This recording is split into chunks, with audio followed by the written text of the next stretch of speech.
أعوذ بالله من الشيطان الرجيم. بسم الله الرحمن الرحيم. ولله ملك السماوات والأرض ويوم تقوم الساعة يومئذ يخسر المبذلون وترى كل أمة جاثية كل أمة تدعى إلى كتابها اليوم تجزون ما كنتم تعملون هذا كتابنا ينطق عليكم بالحق إنا كنا نستنسخ ما كنتم تعملون وأما الذين آمنوا وعملوا الصالحات فيدخلهم ربهم في رحمته ذلك هو الفوز المبين وأما الذين كفروا أفلم تكن آياتي تتلى عليكم فاستكبرتم وكنتم قوما مجرمين.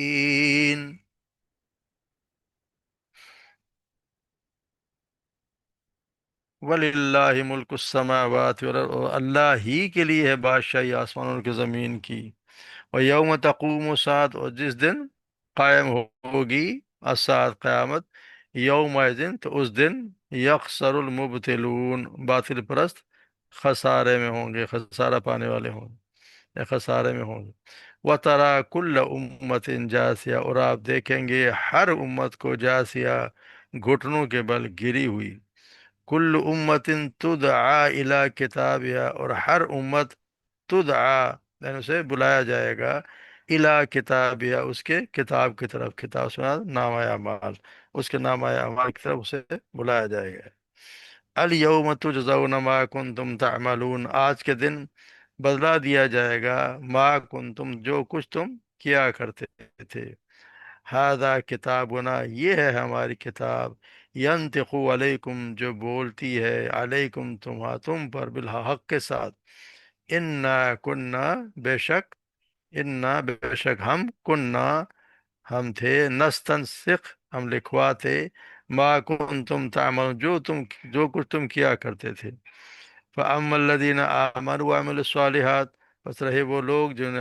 جو ایمان لائے، جو نیک عمل کیے. وَيُدْخِلُهُمْ فِي رَبُّهُمْ فِي رَحْمَتِهِ، پس داخل کرے گا انہیں ربہم، ان کا رب، فی رحمتی، رحمت میں. ذالک هو الفوز المبین، اور یہی ہے، هو الفوز، یہی ہے اصل میں بہت بڑی بات ہے، کامیابی. وَأَمَّا الَّذِينَ كَفَرُوا، رہے وہ لوگ جنہوں نے کفر کیا. أَفَلَمْ تَكُنْ آيَاتِي تُتْلَى عَلَيْكُمْ، کیا تم نے نہیں دیکھا آیا جب پڑھی جاتی ہیں ہماری آیات ان پر. فَاسْتَكْبَرْتُمْ، پر تو پس انہوں نے تکبر کیا.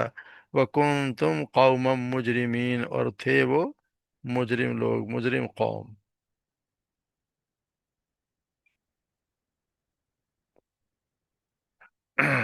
تو یہاں ہم پچھلی آیات میں دیکھیں کہ اللہ تبارک و تعالیٰ نے ہر چیز کی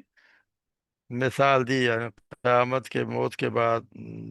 زندگی بخشنے اور موت دینے کے، قیامت کے دن کی دوبارہ زندہ کرنے کی دلیل کے طور پر پیش کیا. تو یہاں اللہ تبارک و زمین و آسمان ساری کائنات کے اکیلے مالک ہونے کا. وَلِلَّهِ، اللہ ہی کے لیے ہے، ملک ساری، ساری کائنات، آسمانوں اور زمین کی ساری کائنات کا اکیلے مالک ہونے کے قیامت کے دلیل کے طور پر یہاں پر ذکر فرمایا ہے کہ وہ اپنی ملکیت میں جو چاہے کر سکتا ہے. وہ ساری کائنات بنا سکتا ہے، اسے فنا بھی کر سکتا ہے اور دوبارہ بھی بنا سکتا ہے. اس کے بعد اللہ تعالیٰ یہاں قیامت کے کچھ سمجھیں کہ احوال ذکر کیے جا رہے ہیں کہ قیامت کے دن کیا ہوگا، اس کے کیا، اللہ رحم فرمائے، کیا ہونا، کیا ہوں گی. وَيَوْمَ تَقُومُ السَّاعَةُ وَيَوْمَ تَقُومُ السَّاعَةُ، جس دن قیامت قائم ہوگی، یہ اس دن یکسر المبطل، جو باطل پرست ہوں گے وہ خسارے میں ہوں گے. یعنی خسارہ جیسے ہوتا ہے نا، جس سے کوئی انسان اپنا سرمایہ کسی نفع حاصل کرنے کے لیے محنت کرتا ہے، اسی طرح اللہ تبارک و تعالیٰ نے ہمیں یہ دنیا میں بھی انسان کو زندگی دی ہے، صحت دی ہے اور عقل کا جو دی ہے، یہ اسی کی آخرت کی کامیابی کے نفع حاصل کرنے کے لیے دی ہے. اس میں محنت کرو، نفع حاصل کرو، یعنی کہ جنت حاصل کرو. تو اہل باطل یعنی کفار نے اس سرمایہ کو نفاذ کرنے کے بجائے اس اللہ کے ساتھ شرک کرنے میں، اس کے نافرمانی کرنے اور قیامت کا انکار کرنے میں گزار دیا، تو پھر وہ خسارے میں رہے۔ خسارے کا پوری طرح کا اظہار تو اس دن ہوگا جس دن قیامت قائم ہوگی، جس دن پتہ چلے گا کہ جو کچھ جو کرتے رہے وہ تو کچھ بھی نہ ہوا۔ جس آسرے پہ وہ تھے کہ ہم سب کچھ اچھے اعمال کر رہے ہیں، پتہ چلے گا کہ وہاں تو ان کو تو سب کو مٹی کا ڈھیر بنا دیا گیا، اڑا دیا گیا، کچھ بھی نہیں ملا۔ تو اصل میں تو خسارہ وہی ہے کہ جب سرمایہ سب کچھ اس کا ضائع ہو جائے، انسان بالکل ہی کچھ بھی نہ ہو اس کے پاس، تو وہ پھر وہ خسارے میں ہوتا ہے۔ تو یہاں یہی ہے کہ اس دن، قیامت کے دن، جو باطل پرست ہوں گے، جو ہیں جو کافر ہوں، جو اللہ پر ایمان نہیں لاتے، قیامت میں ایمان نہیں لاتے، نبی اکرام ایمان نہیں لاتے، یا اللہ کے نام، وہ بالکل ہی خسارے میں ہوں گے۔ اور ہر امت آپ دیکھیں گے کہ ہر کوئی، کل امت جاسیہ، جاسیہ مطلب گھٹنوں کے بل گرے ہوئے، یعنی اللہ اسی قیامت کی ہولناکی ایسی ہوگی، ایسا روب ہوگا کہ ہر امت شدید خوف زدہ ہو کر گھٹنوں کے بل گری ہوئی ہوگی، نیک ہوں چاہے بد ہوں، سب خوف اور دہشت کے مارے اس حالت میں اپنے فیصلے کا انتظار کر رہے ہوں گے۔ اس بڑے سے بڑے جو بڑے یہاں بہت بڑے بنے ہوئے اور بڑے گھمنڈی اور متکبر شیخ بھی کھانے والے، سب کی اکڑ ختم ہو جائے گی، سب کے سب گھٹنوں کے بل گرے ہوں گے اللہ کے سامنے۔ کل امت تدعی اللہ کتاب، اور ہر کوئی، ہر امت تدعی بلائی جائے گی کتاب، یا اس کتاب کی طرف، یعنی نامہ اعمال کی طرف۔ مراد یہاں کتاب سے مراد کتاب اعمال ہے، جس میں زندگی کی ساری رودات، ہمارا، ہم جو کچھ افعال، جو کچھ ہم بولتے ہیں لکھا جا رہا ہے، جو ہم کچھ کرتے ہیں وہ لکھا جا رہا ہے۔ جیسے ہے نا جب سورہ کہف میں پڑھتے ہیں، وَوُضِعَ الْكِتَابُ فَتَرَى الْمُجْرِمِينَ مُشْفِقِينَ مِمَّا فِيهِ وَيَقُولُونَ یا ویلتنا ما لهذا الكتاب لا یغادر صغیرۃ ولا کبیرۃ الا احصاها۔ اور یہ کتاب رکھ دی جائے گی تو مجرم جو دیکھے گا تو اس سے ڈرنے والے ہوں گے، وہ اس میں ہوگا،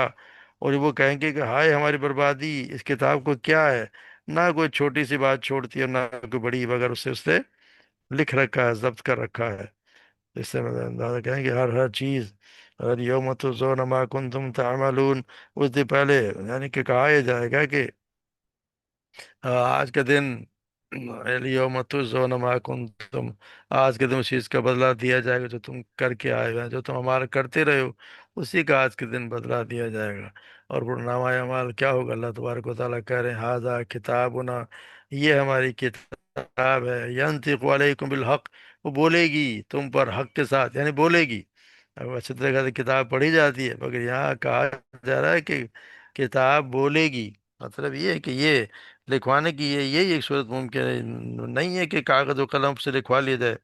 انسانی اقوال اور افعال جو بھی ہم کرتے ہیں، تو وہ دوبارہ ان کو اسی شکل میں پیش کر دیں کہ بہت سی صورتیں میں خود آج انسان نے خود بنا لی ہیں۔ آج کی ایک ویڈیو بنی، وہ آپ 50 سال بعد بھی آپ دیکھ رہے ہیں، ویسی ویسی آپ کے کانوں میں جو چلنا پھرنا بولنا ہر چیز آپ نظر آ رہی ہے، آپ سن بھی رہے ہیں۔ اور آج سے جو لوگ چلے گئے ان کے، آج بھی ویڈیوز دیکھ رہے ہیں، تو ان کے افعال اور اقوال ہم ویسے ہی دیکھ رہے ہیں۔ تو اللہ تبارک و تعالیٰ کے لیے تو یہ ممکن، اس میں تو کوئی مسئلہ ہی نہیں ہے۔ تو انسان ایسے ایسے، اور ابھی تو یہ ہے، اب اللہ جانے آگے کیا کیا ترقی ہوگی تو کیا کچھ نکلے گا۔ تو یہ ہے وہ کتاب جو بولے گی، یعنی خود دیکھے گا انسان کہ میں نے کیا کچھ کیا، ہر اس کا لمحہ۔ ہاں یہ ضرور ہے کہ یہ جو ہم یہاں جو بنا رہے ہیں، یہ کتاب اس کی نیتیں سامنے نہیں لائے گی، یہاں نیت سامنے نہیں لا سکتی۔ اللہ تبارک و تعالیٰ کی جو کتاب ہوگی، وہ وہاں پہ اس کے اقوال، اس کے افعال اور اس کی نیتیں ہیں، اس کی نیتیں بھی صاف بتا دے گی کہ اللہ تو یہ تم کیا کرتے رہے ہو، کس طرح کرتے رہے ہو، یعنی کہ صاف پتہ چلے۔ اور یہ لکھوانے کا مطلب صرف یہ ہے کہ اللہ تبارک و تعالیٰ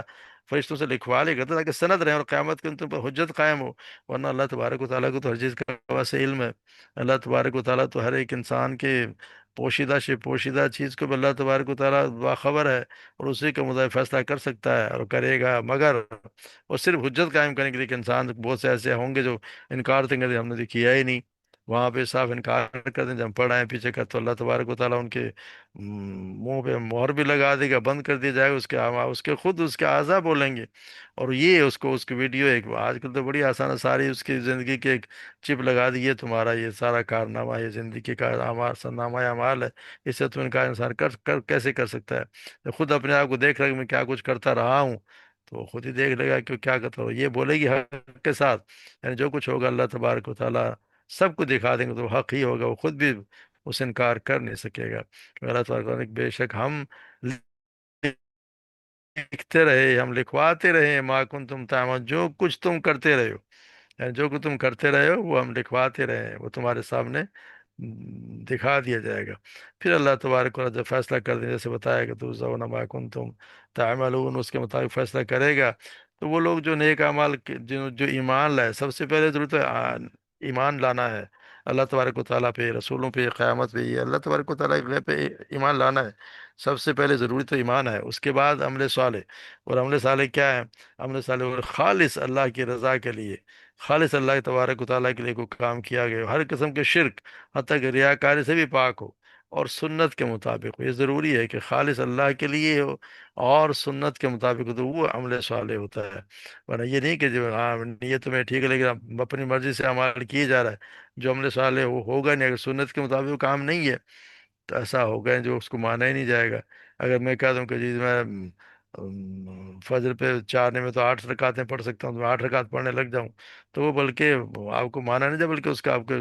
جوتے بھی مارے جا سکتے ہیں، تم یہ کام کیوں کرتے رہے؟ ان الذین آمنوا وعملوا الصالحات فیدخلهم ربهم فی رحمتی، داخل کرے گا ربهم، کتنا پیارا سے لفظ کہا کہ ربهم ان کا رب، یعنی ان کا رب، ان لوگوں کا جو ایمان لائے جملے سال کے، ان کا رب، اور داخل کرے گا انہیں فی رحمتی، رحمت سے مراد یہاں جنت ہے، یعنی کہ رحمت سے مراد یہاں جنت ہے، سے ابو ہریرہ رضی اللہ تعالیٰ بیان کرتے ہیں، آپ صلی اللہ علیہ وسلم نے فرمایا، اللہ تبارک و تعالیٰ نے جنت سے فرمایا تو میری رحمت ہے، میں اپنے بندوں میں سے جس پر چاہوں گا تیرے ذریعے سے رحم کروں گا، اور آگ سے فرمایا تو محض عذاب ہے، اور جو میں اپنے بندوں میں سے جسے چاہوں گا تیرے ذریعے سے عذاب دوں گا۔ اور پھر اللہ تعالیٰ نے یہی بتا، ذالک هو الفوز المبین، ہوا بھی معرفہ ہے، الف لام بھی ہے، تو اس کا یہی ہے اصل کامیابی، یہی ہے، جو شخص اس دن چلا گیا جنت میں، اور جیسے ہے نا جب سورہ آل عمران میں ہم پڑھے، فمن زحزح عن النار فادخل الجنت فقد فاز، یعنی جو بچا لیا کہ آگ سے دور کر دے وہ جنت میں داخل دے وہ کامیاب ہو گیا، اصل میں تو وہ کامیاب ہو، مال حیات الدنیا الا متاع الغرور، علیہ دنیا کی زندگی تو دھوکے کے سامان کے سوا کچھ بھی نہیں۔ تو یہ جو جس دن جو بچا لیا گیا، جب جس کو اللہ تبارک و تعالیٰ رحمت میں داخل کر دیں گے، اصل کامیابی وہ ہے، اس دنیا کی کامیابی کوئی کامیابی نہیں ہے، چاہے کتنا بھی آپ انسان کامیاب نظر آتا ہو، اس نے وہ کر لیا، وہ کر لیا، وہ کر لیا، پتہ نہیں کیا کچھ بنا لیا، مگر یہ کہ متاع الغرور ہے، وہ دھوکے کا سامان ہے سارا۔ اصل کامیابی وہ ہے کہ جس دن جو اللہ تبارک و تعالیٰ جس کے ساتھ رحمت کا معاملہ کریں گے اور اسے اپنے جنت میں داخل کر دیں گے، اپنے رحمت میں داخل، وہ اصل میں کامیابی ہے۔ اس کے مقابلے میں رہے وہ لوگ جنہوں نے کفر کیا، جنہوں نے مان کے نہیں دی، نہ اللہ کو مانا، نہ رسولوں کو مانا، نہ ان کی بات مانی، نہ قیامت کا ان کو یقین آیا، ان جو یہ قیامت کا بھی ان کو یقین نہیں ہے، تو کیونکہ یہ تو جو اعمال کرتے رہے وہ یہ کرتے جو کچھ ہے اس دنیا میں ہے، ہم پڑھا ہے کہ بس ہمارا مرنا جینا سب کچھ یہیں ہے، ہمیں کوئی مارنے والا نہیں ہے، کوئی حساب لینے والا نہیں ہے، تو ان کا یہی ہوگا۔ پھر اللہ تبارک و تعالیٰ ان کے لیے فرما رہے ہیں کہ وہ تکن آیات، تمہیں میری آیات پڑھی جاتی تھی، پھر کیا تم ایسا نہ تھا تم میری یاد پڑھی جاتی تو تم تکبر کیا، اور تم تھے ہی قوم مجرم لوگ۔ تو یہاں یہ بتایا اصل میں قرآن مجید میں جہاں بھی مجرم کا لفظ ہے تو وہ مسلمان کے اسلام کے مقابلے میں آیا ہے، جہاں بھی ہے تو مجرم کا لفظ مسلم کے مقابلے میں آیا، فنظر المسلمین کل مجرمین ما لکم کیف تحکمون، کیا ہم فرمانبرداروں کو جرم کرنے والوں کی طرح کر دیں گے؟ کیا ہے تو یہ کیا ہے تمہیں کہ تم ایسے فیصلے کرتے ہو؟ یعنی بتایا جا رہا ہے کہ تم نے میری آواز سننے کے باوجود اپنے آپ کو میرا تابع بنانے کے بجائے بڑے اور اونچے، تم بہت اونچے اپنے آپ کو سمجھتے رہے، مسلم بننے کے بجائے تم مجرم بن کر اڑے رہے، یعنی کہ ان پہ اس نے اتنا تکبر کیا کہ اس کو اللہ تبارک و تعالیٰ کی آیات کو سننا اور ان پہ غور کرنا مناسب ہی نہیں سمجھا، وہ یہ سب یعنی اس کو اتنی اہمیت نہیں دی، ہم اپنے آپ کو اپنا بہت بڑا سمجھنے لگ گیا کہ میری کوئی اس یا نازب اللہ کا یہ آیات اس قابل ہے ہی نہیں کہ اس کو سنا جائے، تو تکبر کیا تھا؟ اور تکبر یہی ہے کہ تکبر اللہ تبارک و تعالیٰ نے ایک تو آپ سے جو شخص جنت میں داخل نہیں ہوگا جس کے دل میں رائی کے برابر دانے کے برابر کبر ہوگا، اور جو شخص جہنم میں نہیں جائے گا جس کے دل میں رائی کے برابر ایمان بھی ہوگا، تو آپ صلی اللہ علیہ وسلم نے پھر اس کی وضاحت بھی خود ہی فرما دی کہ خوبصورت کپڑے یا خوبصورت جوتے پہننے کا نام تکبر نہیں ہے، بلکہ فرمایا الکبر بطر الحق وغمت الناس، یعنی کہ یہ تکبر حق سے انکار کر دیں، ان لوگوں کو حقیر سمجھنے کا نام ہے نا، دوسرے کو آپ کمتر سمجھیں کہ وہ دوسرا جو ہے وہ حقیر اور اپنے آپ کو بہت بڑا سمجھیں اور حق کو جھٹلا دیں۔ تو یہاں یہ آیات اللہ تبارک و تعالیٰ کی آیات تو حق ہیں، اس میں تو کوئی شک ہی نہیں کہ اللہ کی تبارک و تعالیٰ کی آیات حق ہیں، تو یہاں حق کو جھٹلایا جا رہا ہے۔ آیات تتلا علیکم جب پڑھی جاتی تھیں تو ان کو انہوں نے کوئی اہمیت نہیں دی، ان کو جھٹلا دیا، تکبر کیا، اور تکبر جو کرے گا وہ پھر جہنم میں ہی جائے گا، اس کا جنت میں کوئی کام ہے نہیں۔ اللہ تبارک و تعالیٰ پھر اس کو دکھائے، کیونکہ تکبر کبریائی صرف اللہ تبارک و تعالیٰ کے لیے ہے۔ اللہ تعالیٰ خود کہے کہ کبریائی میرے لیے ہے، جو کوئی اس میں داخل ہونے کی کوشش کرے گا تو میں اسے جہنم میں ڈال دوں گا۔ اللہ تبارک و تعالیٰ ہم سب پہ رحم فرمائے، ہمیں بھی ان لوگوں میں داخل کر دیں، ان پر اللہ تبارک و تعالیٰ اپنے رحمت میں داخل کریں گے، اور ہمیں ان لوگوں میں شامل ہوں جو ایمان بھی الحمدللہ ہم لے آئے ہیں، اور ہمیں عمل صالح بھی اللہ تبارک و تعالیٰ خالص اپنے لیے اور سنت کے مطابق عمل کرنے کی توفیق عطا فرمائے، تاکہ ہم بھی اس کیٹیگری میں آ جائیں جن کو اللہ تبارک و تعالیٰ جو اس دن صحیح اصل میں کامیاب ہوں گے۔ اللہ تعالیٰ سب پہ رحم فرمائے، اور ہم سب پہ ہمیں سب کو جنت فردوس میں داخل فرما دے۔ وما علینا الا البلاغ۔